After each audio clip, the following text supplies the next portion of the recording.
Good morning, Adelaide, and indeed the world. My name is Con, and I am the Conversationalist. And yes, for those of you that were concerned the other day that I broke my mug, I have now replaced it. I am super excited this morning. My guest this morning is Bernice Allan, and Bernice is a certified master coach and practitioner of NLP, which is neuro-linguistic programming, timeline therapy, and hypnotherapy. Good morning, all the way from Brisbane. Bernice, how are you? Good morning. Thank you. I'm doing well. Thank you for having me. I'm glad to be here. It's an absolute pleasure. I've been looking forward to this, and we'll talk about it in a moment, but I've been really keenly watching your journey for nearly the last 7 years. And the transformation has been nothing short of amazing. And just for the interest of the viewers and listeners, just briefly an overview of what you do. So Bernice coaches heart-centered entrepreneurs who are passionate about making a positive impact in the world, help them break through their fears and limiting beliefs that are holding them back from taking inspired action towards their heart's desires, helping them get visible, sharing their message on social media, organic marketing and branding. Is that summarize it pretty well? Yeah, that summarizes it pretty well. Awesome. So look, where I want to start, and again, I talk about your amazing transformation over time, and I encourage listeners and viewers to go to your website and look you up on social media, because there's this image that is just awe-inspiring of you. You've got a current photo now, and it's like absolute chalk and cheese. So I just want to take you back, and I'm paraphrasing from some of your social media posts. So 7-8 years ago, or 45 kilos overweight, you drank, you smoked, fast foods, and you were pretty depressed, and you're working in a job that you really, really didn't like. Does that summarize it pretty well? Yeah. Okay. So I got this little saying: people don't actually change until they're sick and tired of being sick and tired. What was your, okay, enough is enough moment? Yeah, so I had, I feel like I spent most of my 20s just slowly getting worse and worse, with the poor habits and gaining weight. And then it got to the end of my 20s. I think I was about 28 years old, and I remember just thinking to myself, like, my life is never going to get any better. Like, I felt so hopeless. And then I got pregnant, and I had been with my partner a long time. I think at that stage we were together about 8 years, and I always wanted to have a baby, but I just, we weren't trying, but it just happened. And all of a sudden, it's like I got pregnant, and of course I had to start letting go of these habits because I had a baby. And I think I recognized that I was starting to feel better when I was actually pregnant. And then I really started to think about becoming a mum, and I did not have a mother growing up. So it was really important to me. I wanted to be a good mum. And for the first time, I had this vision, and I started to develop a vision of what I actually wanted. And you know how they say, without a vision, people perish. Well, before, I didn't really have much of a vision. It would be like a vision to go on a holiday in 3 months, or, these little visions. I didn't think very big, and I didn't really believe that I was going to do much with my life. I didn't really know that was possible. But there was just something when I had Pollyanna, it just something changed, and I was like, I have to do things differently. And I think it's like, once I had that vision in my mind, I started to see like these women who would go to the farmers markets and cook with whole foods. And I wanted to be one of those mums who could feed my daughter healthy foods and be active. And So I started looking for answers, and I think because I'd made that commitment and I had the vision in my mind, even though the answers weren't straight there in front of me, everything started to align, and I started to take action towards what I wanted. I know in your early days, you went from, before you started your coaching practice, I guess you were teaching people how to eat better, cook better. So clearly that was a transitional thing. Obviously, people have this perception of, you know, your purpose or what you're meant to do is supposed to magically appear, but that's not the case. I mean, is it fair to say that when you had made that decision that you had to be a better person, firstly to be a better mother for Pollyanna, that you didn't actually see yourself as a coach? Oh, I didn't even know coaches existed. Like, I'm telling you, Con, back then I was like, you know, most of the people in my environment, like my habits were just a product of my environment. Like everyone was barbecues and binge drinking on the weekend. Everyone was smoking, drinking. I didn't know what self-love or self-care was. I didn't go to the gym. That was not my life. Like I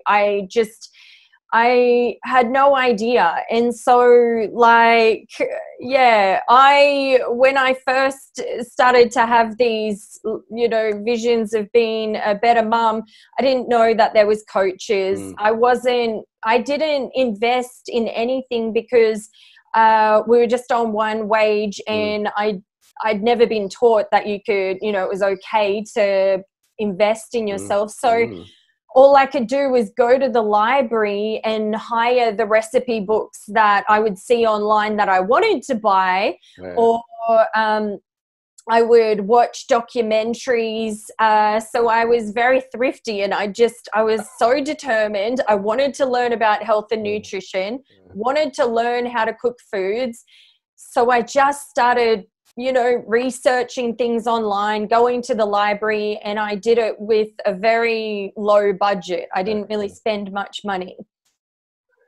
I want to talk about, you just mentioned earlier how, you know, your life or the people that whether it's social, family, or whoever it was the weekend barbecue where people drank, smoked, and whatever, and each to their own. Obviously, you go through, as individuals, we go through phases in our life where you know, we're growing. We want to be better for ourselves first of all. You know, the old saying, "Can't pour from an empty cup." What impact did that have on your relationships? When I made changes?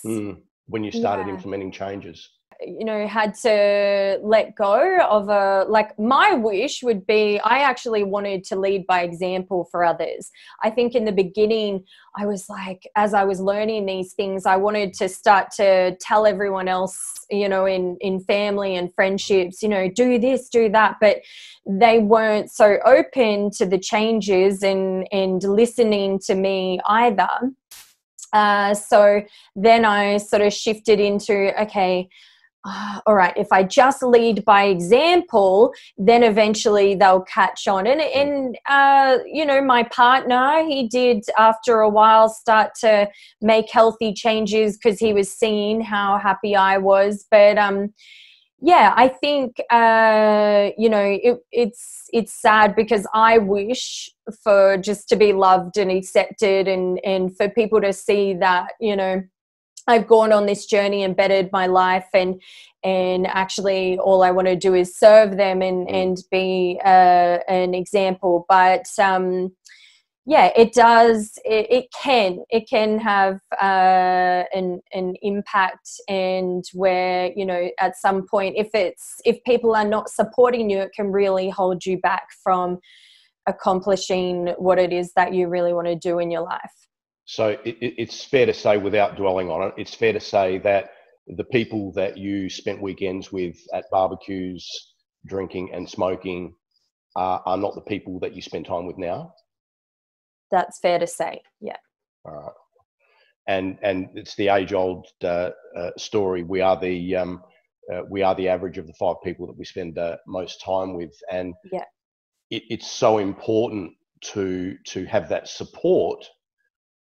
They don't necessarily have to understand or agree, because their thinking is their thinking, but it's so important to have that support, isn't it? It is. Yeah. It's just so important. When we'll talk the nutritional aspect, where you were teaching people, how to cook better, how to eat better, because you saw the benefit that you were getting from it and how it was changing you, not only physically, but mentally as well. When did whether it was an aha moment, or what was it that led you onto the coaching path? Where did you go, this is something that I want to pursue, or I need to look into further? Mm-hmm. So what happened is I spent the years doing it all of myself, listening to audios, teaching myself how to cook, and I lost the bulk of the weight. My mindset shifted. And I guess now, like when I look back, I found that, love within myself, and I wanted everybody to have it. And so I was working at Jeans West, the fashion store, and I just started to notice, like, I was going to work every day and I was excited, but it wasn't about working at Jeans West. It was about, because I would teach all the girls that I worked with about healthy recipes. And it's like I was coaching them. I didn't even realize I was doing it, but I'd make things, I'd take it into work, I'd be teaching them recipes. Everyone was losing weight at work and getting healthy. And I wasn't that interested in the job so much, but I loved that interacting and making a positive impact in their lives. And I remember this one day that I was driving to work, and I used to listen to Brian Tracy audios, and literally in my mind, I'm thinking, is this really all I'm going to do with my life? Surely, because my self-belief was, increasing. I'm thinking, if I lost all this weight, maybe I could actually do something more, but I had these beliefs like you should always stick to what you know, and, it's too late to start something new, and all of these things. So, I'm driving to work and I'm thinking that in my mind, and then all of a sudden Brian Tracy starts talking about finding your purpose, and he goes, if you want to find your purpose, imagine that you have a magic wand, and with this magic wand you could be, do, have, and create whatever you want for your life. And imagine that there's no limitations, you have enough money, time, resources, nothing would hold you back. And then it was like, with that unlimited thinking, I'm like, I think I'd like to do, help people do what I've done. And so at that time it was the health changes. And the minute I had that vision in my mind again, and then I spent all day at work thinking, how could I do this? And I went home that night, and in my news feed of Facebook, this thing pops up about how to become a coach online and create an online business. I'd never seen anything or looked anything like that up before. Like, Facebook can read my mind. Oh yeah. And so, and then so I look into this course. So it started with this online marketing and branding course, a woman who does, what I do now kind of thing, Yep. This was back in 2015. It starts with that. Then the next minute I find out about there was an Entrepreneur of Tomorrow government grant, and they gave, I think, to about 100 people in Queensland this grant. I apply for this grant. I have no idea about business, what my business is going to be. Somehow, out of this, like, thousands of people that applied, I was one of the ones who won. Wow. This is where I just say to people, like, you start acting on your heart's desires, these visions that you get in your mind. You've just got to trust, and it all starts to align. And so magic starts happening. Then I get this business mentor, and I had him for like 3 months. And so he teaches me, about starting a business. Then I find out about Tony Robbins, and then I start watching his stuff. I'm thinking, I got to get to this guy's event. And this is where all the investing in myself began. And then I start implementing. At the Tony Robbins Date with Destiny, there's this guy in my team who's an NLP trainer. I have no idea what NLP is, but Tony Robbins, you know, says, like, make sure you find yourself a coach, get a peer group, you know, keep investing in yourself, these kind of things. And I knew Tony was NLP background, and I'm just thinking, well, I want to do something like this Tony Robbins guy. So I've got to just start, you know, taking actions there. And then I become friends with this guy who's an NLP trainer, and then I go do his training and I become a coach. It just was like happened really fast. Next minute I quit my job at Jeans West. I started making a lot of money very fast, and then before I knew it, I'm running retreats. It's I don't know. It's like been a crazy few years and lots of ups and downs, because I am one of those, you know, just take leaps of faith kind of entrepreneurs. And so I've had, you know, lots of successes and mistakes and things to learn from along the way. But I did originally start with that Shop and Cook with Bernice. I didn't realize that you were following me for that long. But that was, I mean, just to inspire anyone who wants to start a business, this is where you've just got to take action. Like, I had like friends who were nutritionists and struggling to get clients who'd done 8-year degrees in nutrition. And I'm thinking, I just got to get out and help people. I know all this stuff, but I had no degree. So I could have said to myself, I'm not qualified to teach people about health, right?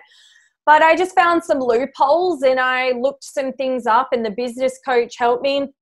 And so I just created this thing, and I thought, well, I know it works because I did it for myself. And then so I just started advertising and saying to people, Shop and Cook with Bernice, sign up, you know, I'll teach you how to shop for healthy foods, and then I'll teach you how to meal prep your foods. And people were losing weight. Like, it was a little 3-hour session I did with people, and I just got started. That's the magic word. Get started. Yeah. Isn't it? We get so caught up, and I'm certainly still guilty of it. But and I want to touch on it very briefly. And we're not going to talk for hours because I know we can't, but I could talk to you for days. And what for the listeners and viewers, I'm going to do my best to encourage Bernice to maybe do a Q&A in a few months' time in the new year. But in the meantime, let's just touch on limiting beliefs. One of the conversations that we have with ourselves that stop us from taking that action. Putting that course out there, nobody's going to buy it. Why would they listen to me? Or why would they buy my material? Or, you know, all these conversations. What do you say to people about those? Like, tell us about limiting beliefs. Okay. Well, with, you know, we've got our conscious mind, which is like 5%, and our unconscious mind, which is 95%. And that's what's producing all of our behaviors. And that is where all of our values, beliefs, and memories from past experiences are stored. So that's what's producing our behaviors. So consciously, at times, we might think we know how to do something, but if we're not taking action towards it, it's because unconsciously there's something that's preventing us. So in terms of limiting beliefs, they come from, you know, we have experiences in our past. So it depends, you know, who it is or whatever. I work with a lot of heart-centered ladies who are also like me. They might have had trauma in their past, and that's where they, you know, in those moments, they took on limiting beliefs about themselves. Like, I'm not good enough. I'm not worthy. So a lot of them might go out and they might have psychology degrees or be social workers or have lots of, you know, qualifications, but then they have, you know, these beliefs from their past experiences that are preventing them from feeling like they're worthy to go ahead and be seen on social media, or, you know, launch that business. You know, if we're talking in the terms of a heart-centered entrepreneur. So, like, in terms of limiting beliefs, you know, you've got to, if it's consciously you're really struggling to take action, then go and work with someone who can clear those subconscious beliefs, the negative emotions, the trauma from the past experiences, so that you don't have that resistance towards going towards what you want. And it works the same with health and weight loss as well. Sure. Mm-hmm. Okay. You mentioned about some of the, we'll call it modalities that you're skilled in and that Mm-hmm. you use. So I'm familiar with NLP, neuro-linguistic programming, done a fair bit of reading, watched online stuff. It's quite highly publicized. Hypnotherapy, just tell me a little bit about that. Hypnotherapy, for the old blokes like me, we have this vision of, you know, the little ticking clock in front of you. You are getting sleepy. You are getting sleepy. Now, it's not quite like that, is it? In fact, it's probably not like that at all. Can you tell me a little bit about hypnotherapy? People, yeah, like in terms of the hypnotherapy, it's you know, putting someone into a trance-like state. It's much like a meditation. I had a client the other day signing up, and she was a bit like, oh, this hypnotherapy, and she had the same thing. She's like, you're not going to make me, you know, like get up and, you know, dance like a chicken. And I was like, no, like, what is the purpose of that? In the context that I use these modalities, I just see them as like, they're just tools and skills that complement what I do, you know.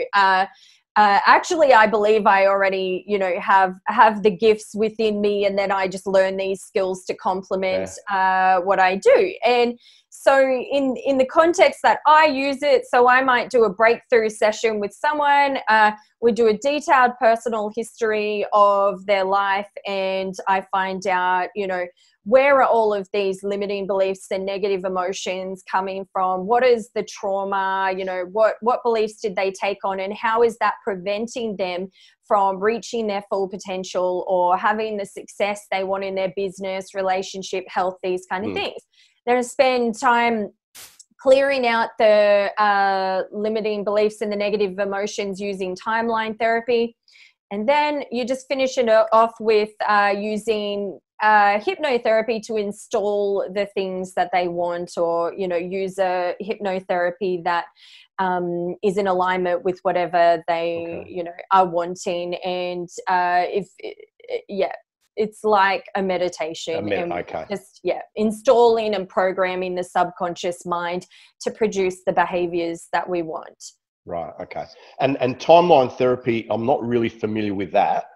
Can you just a little bit of an explanation on that for the listeners and viewers? Yeah. So it's this is where we clear out the negative emotions and limiting beliefs. So it's working with the unconscious mind, and so to reshape these beliefs, because in the times that we take them on, say something happens when you're 7 years old, and, you know, you go back to the time when you first felt anger, and maybe it's in the imprint years where, you know, the most of our programming happens between 0 and 7. And then so someone would go back to, in their subconscious mind, the time that they first had anger, look in on what happened, and maybe initially they'll feel the negative emotion again. And then they've got to look in on the event and find all the positive lessons and learnings to reshape the belief and release all that negative emotion and attachment to that. And then once that's released, they're free of that limiting belief or negative emotion from the past.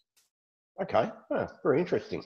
Very interesting. So all of it is working with the subconscious mind, and as I said, the unconscious mind, and that's what's producing our behaviors. Okay. We know there are a lot of people out there, and again, statistically, depending on what you believe and what you don't, there's probably 95% of the population running around and they're just getting up in the morning and they're robots. And there's a very, very small percentage of people such as yourself who are really in tune with who you are, what you represent, and what you want to be.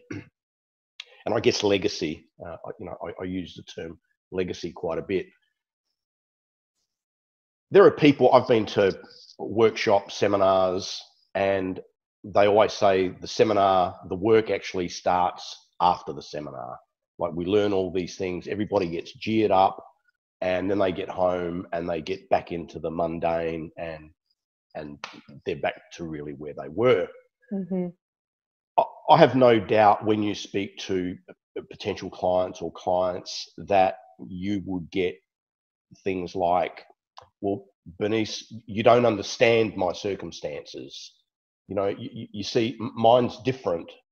I've got this, or I'm unique. I'm whatever. What do you say to people like that?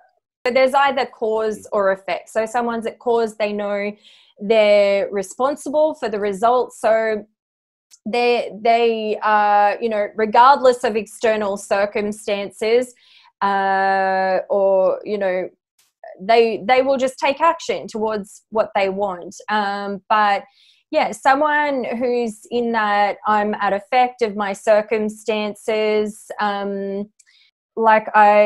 you've got to get them to be at cause there for their results. In terms of clients, I wouldn't take someone on unless they were really committed to making the changes and believing it. Because even if someone came and did a breakthrough with me, if they decided beforehand that they weren't sure, or they didn't believe it's going to work, they're going to produce that outcome. Of course. So if they're not willing to take personal responsibility, they'll never have the power. And so that's the thing I would probably say to someone, is that you have to take personal responsibility. That's the turning point. And I think people respond quite well to me because of the transformation. I was the person who was in victim consciousness. Yeah.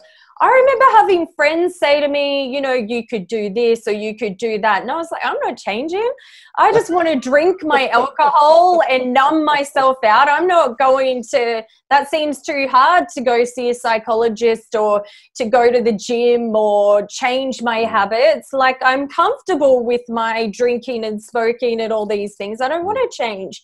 And so, it's just people are just going to get to that turning point or they won't, and the turning point is when you realize you are responsible, and that's when you have all the power. You have no power if you think you're controlled by your external circumstances. I read an interesting thing recently where we're talking about taking responsibility and having power, and this gentleman says that if you think your life is terrible and whatever, and if you accept that you've created this, imagine the power that you've got to create a different life. And it really is something that resonated with me, because, being blunt, I've been through the stage where it's, woe's me, I'm too old, I can't do anything. And I've still got people saying, Con, why are you doing what you do? Well, because I love what I do.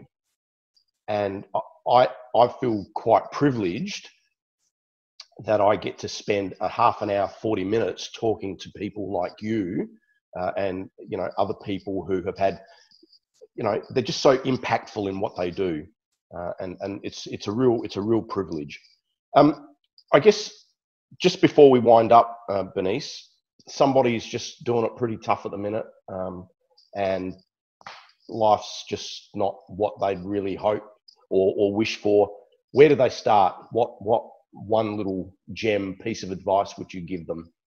It's the vision.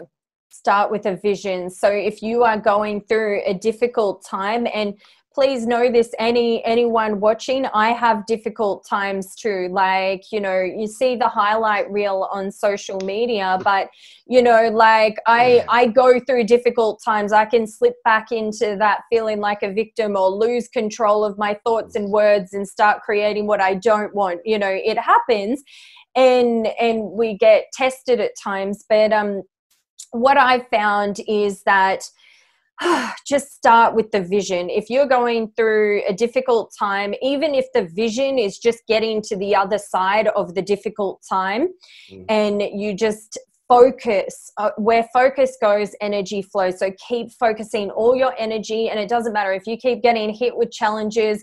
You've got no evidence to say that things are getting better. You have just got to believe, and you've got to keep staying focused on that vision and trust the process. There is some higher purpose for it happening, you know.